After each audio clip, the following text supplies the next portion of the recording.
Hello students, welcome to my YouTube channel GS study point. चलिए, जो भूगोल है छत्तीसगढ़ का उसको कंटिन्यू करते हैं। और आज हम जो है छत्तीसगढ़ के जो जलप्रपात हैं उसको यहाँ पे डिस्कस करेंगे।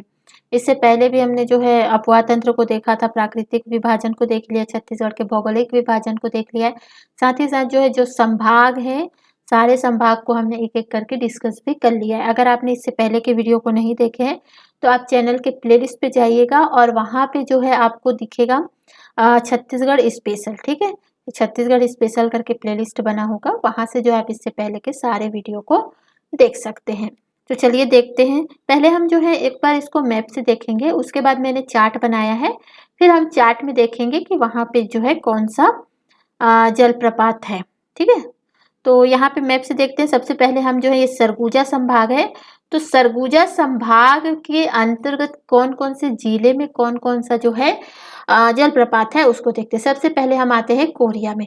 तो कोरिया में जो है याद रखिएगा 4 जलप्रपात। ठीक है, 4 जलप्रपात है। एक है अकुरी नाला जलप्रपात, और जिसकी आपको नदी याद रखनी है उसको मैं यहाँ पे बताऊंगी। बाकी आपको बस जलप्रपात और उसके जो है डिस्ट्रिक्ट किस जिले में है उसको याद रखना है। बाकी जो है नदी जो है बहुत कम की याद रखनी है, जिसका याद रखना है उसको मैं बताती हूँ, क्योंकि यहीं से ही जो आपके क्वेश्चन बन जाएंगे। तो यहाँ पे है आपकी अकुरी नाला कोरिया में। कोरिया में ही है एक जलप्रपात अमृत धारा। ठीक है, जो हसदेव नदी पर है। हसदेव नदी कोरिया के कैमूर पर्वत से निकलती, हमने अपवाह तंत्र में देखा था। तो वही जो है कौन सा जल प्रपात है, अमृत धारा जलप्रपात। ठीक है, आगे देखते हैं गावर घाट जलप्रपात। ये भी जो है कहाँ है, हसदेव नदी पर ही। एक है रामदाह जलप्रपात। रामदाह जलप्रपात भी जो है आपके कोरिया में है, और ये जो है बनास नदी पे है। तो कोरिया के चार जलप्रपात अकुरी नाला, अमृत धारा, गावर घाट और रामदाह। अब आते हैं हम बलरामपुर में।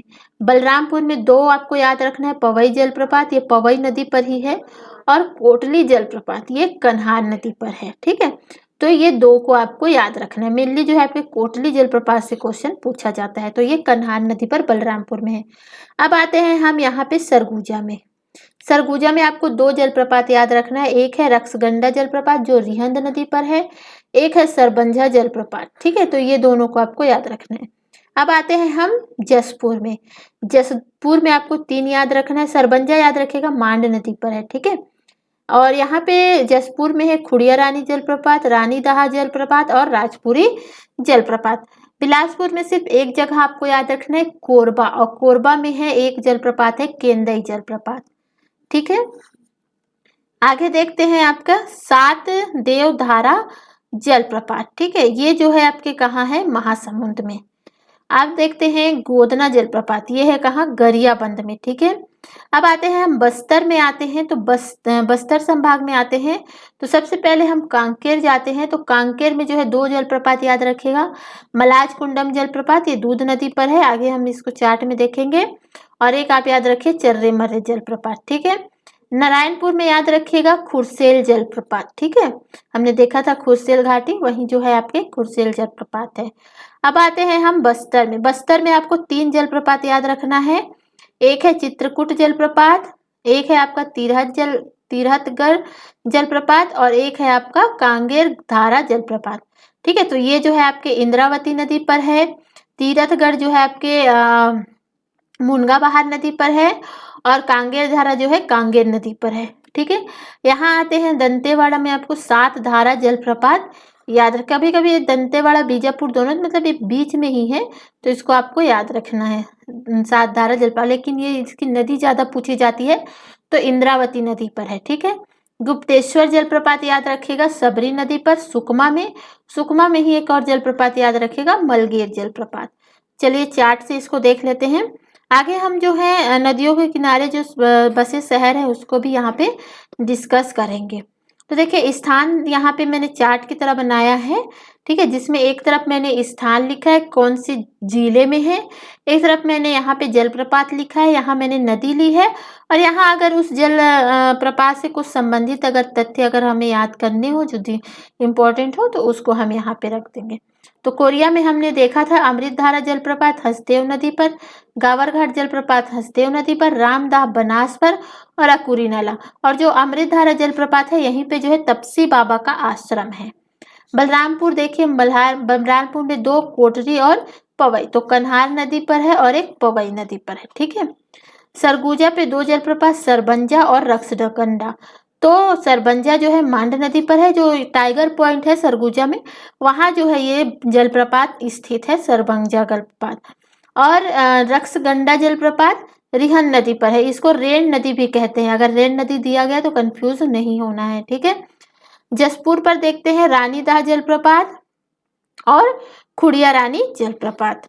आगे रायगढ़ पे आते हैं, तो रायगढ़ पे है एक जलप्रपात राम झरना, कोरबा में है केंदई जलप्रपात, और महासमुंद में सातदेव धारा जलप्रपात। सप्तधारा और सातदेव धारा दोनों अलग है, सातदेव महासमुंद में है, सप्तधारा जो है दंतेवाड़ा में है, ठीक है। गरियाबंद में देखिए गोदना जलप्रपात है। बस्तर में देखिए इंपॉर्टेंट है, चित्रकूट है इंद्रावती पर, इसको भारत का नियाग्रा कहते हैं, और बस्तर में 90 फीट जो है ये ऊंचा है, और ये छत्तीसगढ़ का सबसे चौड़ा जलप्रपात है, ठीक है। तीरथगढ़ जलप्रपात मुनगाबहार नदी पर है, और ये सबसे ऊंचा और लंबा जलप्रपात है छत्तीसगढ़ का, ठीक है। कांगेर धारा जलप्रपात ये कांगेर नदी पर है, और एक है मेंद्री घूमर जलप्रपात, याद रखिएगा कि बस्तर में है, ठीक है। सुकमा में रानी दहरा है, गुप्तेश्वर है और मरगिल है। रानी दहरा और गुप्तेश्वर दोनों जो है कहाँ है, सबरी नदी पर है। रानी दहरा जो है बहुत ज़्यादा इसकी जो है गहराई के कारण, मतलब बहुत ज़्यादा जो है रानी गहरा में गहराई है, जिसकी वजह से जलप्रपात बिल्कुल ठहरा हुआ सा प्रतीत होता है, ठीक है। बीजापुर में वोंगतुंग जलप्रपात, दंतेवाड़ा में सूरतगढ़ जो डंकिनी नदी पर है, याद रखिएगा दंतेवाड़ा जो डंकिनी और संकिनी नदी पर स्थित है, और दंतेवाड़ा में डंकिनी नदी पर एक जलप्रपात है सूरतगढ़ जलप्रपात, ठीक है। कांकेर पे मलाज कुंडम जलप्रपात जो दूध नदी पर है, ठीक है। अब यहाँ पे देखिए कुछ देख लीजिए, मैंने यहाँ लिखा है कि नदियों के किनारे बसे शहर, ठीक है। क्वेश्चन पूछा जाता है कि कौन से नदी के किनारे जो है कौन सा जो है शहर बसा हुआ है, ठीक है। तो उसको जो है आप यहाँ पे देख लेंगे, तो चलिए देखते हैं।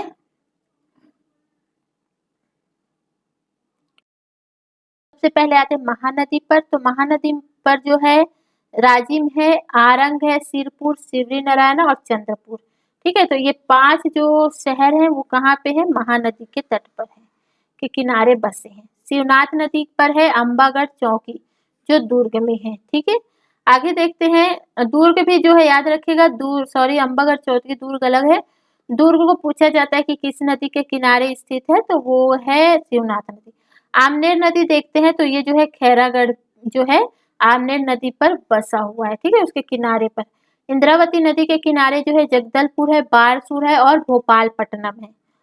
डंकिनी नदी के पर है दंतेवाड़ा, ये संकनी और डंकिनी नदी पर जो है दंतेवाड़ा स्थित है। सबरी नदी पर के किनारे जो है कोंटा है। नारंगी नदी के किनारे जो है कोंडा गांव है, क्वेश्चन पूछा गया था। अरपा नदी के किनारे बिलासपुर बसा हुआ है, ये भी क्वेश्चन पूछा जा चुका है। हसदेव नदी के किनारे जो है कोरिया, कोरबा और चांपा, ठीक है। हसदेव नदी के किनारे 3 याद रखिएगा शहर, कोरबा, कोरिया और चांपा। केलो नदी तो ये रायगढ़ स्थित है, यहाँ पे कन्हार नदी डीपाडी, और रिहंद नदी जो है आपके महेशपुर जो है रिहंद नदी पर स्थित है, क्लियर है। अब यहाँ पे देखते हैं नदियों की लंबाई, यहाँ पे सीक्वेंस में मैंने लिया हुआ है, तो इसको आपको याद कर लेना है, ठीक है। सीक्वेंस में भी कभी कभी लगाने को पूछ लिया, बाकी तो हमने सारा नदी जो है पहले ही पढ़ लिया है, ठीक है। शिवनाथ नदी जो है सबसे लंबी है 290 किलोमीटर, ठीक है। और ये जो है पानाबरस पहाड़ी से निकलती है, कहीं पे जो है शोध के अनुसार अभी जो है महाराष्ट्र के गढ़चिलौरी से भी निकलती है, ये शोध में पाया गया है। फिर महानदी है, महानदी जो है 286 किलोमीटर है, और ये सिहावा पर्वत धमतरी से निकलती है। उसके बाद जो है इंद्रावती है, ठीक है, ये 264 किलोमीटर है, और ये कालाहांडी उड़ीसा से निकलती है। हसदेव नदी है 175 किलोमीटर, कैमूर के पहाड़ी से निकलती है। उसके बाद है सबरी नदी 173 किलोमीटर, कोरापुट उड़ीसा से निकलती है। फिर है आपकी मांड नदी 155 किलोमीटर, मेनपाट से निकलती है। रिहन नदी मतरिंगा पहाड़ी से निकलती है 145 किलोमीटर। फिर लीलागढ़ नदी है, जिसको नीडला नदी भी कहा जाता है, डीपा पहाड़ से निकलती है 135 किलोमीटर है। कोटरी है, कोटरी 135 किलोमीटर, मोहला तहसील जो राजनांदगांव से निकलती है। मनियारी नदी है, लोरमी पठार से निकलती है 134 किलोमीटर। कन्हार नदी है 115 किलोमीटर, जसपुर के जो बखौना चोटी है वहाँ से निकलती है। और अरपा नदी जो है 100 किलोमीटर है और ये जो है पेंड्रा रोड से निकलती है। तो जितना इसका क्षेत्र है उसको मैंने यहाँ पे सीक्वेंस में लिखा हुआ है, ताकि इससे संबंधित अगर सीक्वेंस में लगाने को क्वेश्चन पूछा जाए तो आप उसको कर पाएंगे। और साथ ही साथ जो है शहरों, कौन से नदी के किनारे कौन सा शहर है, क्वेश्चन पूछा जाता है तो इसको भी आप देख लीजिएगा। और ये है आपके जलप्रपात। तो चलिए वीडियो यहीं ख़त्म करते हैं। पसंद आता है तो लाइक ज़रूर कीजिएगा। तो थैंक यू फॉर वॉचिंग।